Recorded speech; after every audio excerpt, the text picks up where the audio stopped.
Mengapa beli pisau di pasar ngapa? Di pasar.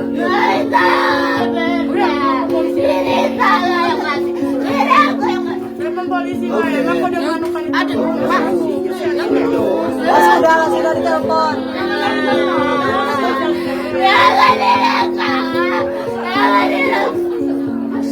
Tangis penyesalan remaja putri bunuh ibu kandung pakai cobek di depan ayahnya. Tangis penyesalan NR 18 tahun pecah di hadapan sang ayah usai membunuh ibu kandungnya sendiri berinisial YT 49 tahun saat sang ibu sedang melaksanakan salat zuhur. Dalam video yang diunggah akun Facebook Fitri Novadiana, terlihat NR bersujud di hadapan ayahnya sambil menangis histeris mengaku menyesal telah menghabisi nyawa ibunya.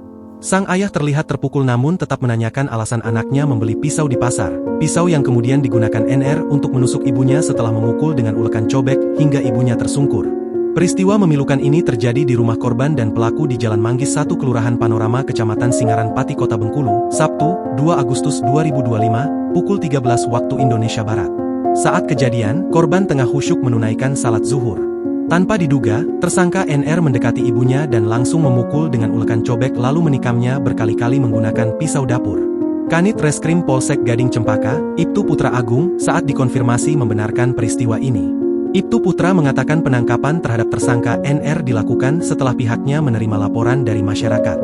Untuk pelaku tadi dari TKP langsung kita amankan ke Polsek, kata Ibtu Putra Agung, Sabtu, 2 Agustus 2025. Tim gabungan dari Opsnal Polsek Gading Cempaka, Resmob Macan Gading Polresta, dan Inafis Polresta Bengkulu langsung menuju lokasi begitu laporan diterima. Setibanya di lokasi, polisi meminta keterangan saksi, memeriksa kondisi korban, dan mengamankan NR yang telah mengakui perbuatannya kepada tetangga. Usai kejadian, NR sempat keluar rumah sambil membawa dua adiknya dan menitipkan mereka ke rumah tetangga lalu mengaku telah membunuh ibunya. Saat digiring polisi, pelaku NR masih tampak menangis dengan mata sembab. Menurut keterangan warga sekitar dan pihak kepolisian, NR memiliki riwayat gangguan kejiwaan dan pernah dirawat di rumah sakit khusus jiwa. Jenazah korban kini telah dibawa ke Rumah Sakit Bayangkara untuk keperluan visum. Sementara itu, penanganan kasus kini dilimpahkan ke Satreskrim Polresta Bengkulu. Meski mengejutkan, warga menyebut tindakan tersebut bukan karena emosi melainkan dipicu kondisi kejiwaan pelaku yang kerap kambuh dan sempat dirawat di rumah sakit jiwa. Berdasarkan keterangan yang diperoleh Tribun Bengkulu di lokasi kejadian, NR dikabarkan baru pulang dari RSKJ pada Rabu, 30 Juli 2025. Motif pembunuhan yang disampaikan pelaku NR kepada tetangganya adalah karena ia mengaku kesurupan saat melakukannya. Dia bilang kalau dirinya nekat membunuh karena kesurupan, ungkap Ais, salah satu tetangga korban, Sabtu, 2 Agustus 2025, pukul 16 waktu Indonesia Barat.